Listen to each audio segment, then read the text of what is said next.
Hi, my name is Lee Granger. I'm the founder of Radium Technologies and the developer of Living Cookbook. In this video, I'm going to show you how easy it is to add recipes to Living Cookbook. I'll start by creating a simple recipe, and then I'll show you an example of a more complex recipe. Let's get started. Living Cookbook comes with over 1,000 free recipes. You can easily delete them if you find you don't need them. Let's add a simple recipe to our recipe collection. I've created a cookbook named My Cookbook. I'll add the new recipe here. Living Cookbook lets you organize your recipes into cookbooks and chapters. You can add as many levels of chapters and subchapters as you need.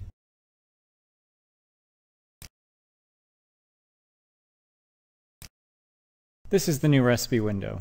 I'll use it to add a simple recipe for mashed potatoes. I'll enter a name for the new recipe.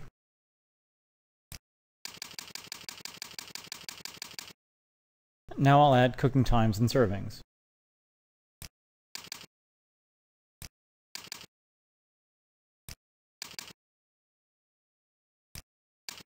Next, I'll click on the Ingredients tab to enter the recipe ingredients.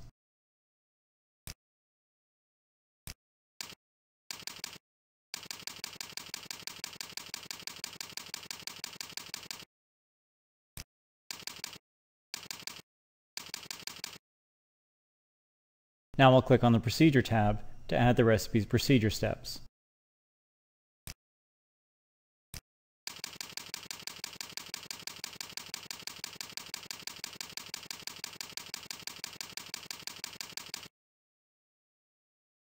I finished entering my simple recipe, so I'll click on the OK button to save the recipe to the database.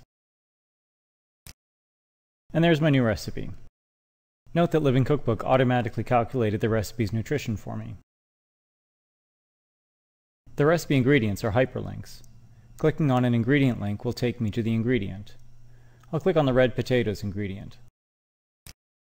Here we see the USDA nutrition data for raw red potatoes. I'll click on the back button to take us back to our recipe. Now let's take a look at a more complex recipe. Earlier today I created a recipe for chicken fajitas. Let's use the Find toolbar to find that recipe.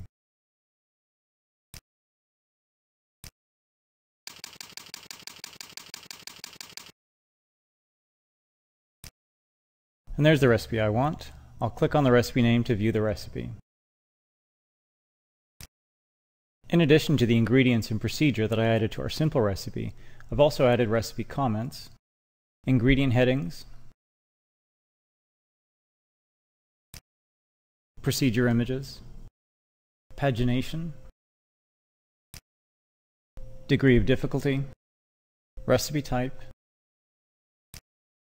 cooking tips, and source information. Now, before I wrap up, I just want to mention some of the useful things that we can do with our new recipes. I'll cover these features in more detail in upcoming videos. You can copy and paste recipes. You can bookmark your favorite recipes. You can change the layout, fonts, font sizes, and color of your recipes. You can also scale recipes and convert recipe units. You can add your recipes to menus, meal plans, and grocery lists. And you can export your recipes to a variety of file formats to share with your friends and family. This concludes the demo video. We hope you enjoy using Living Cookbook as much as we do.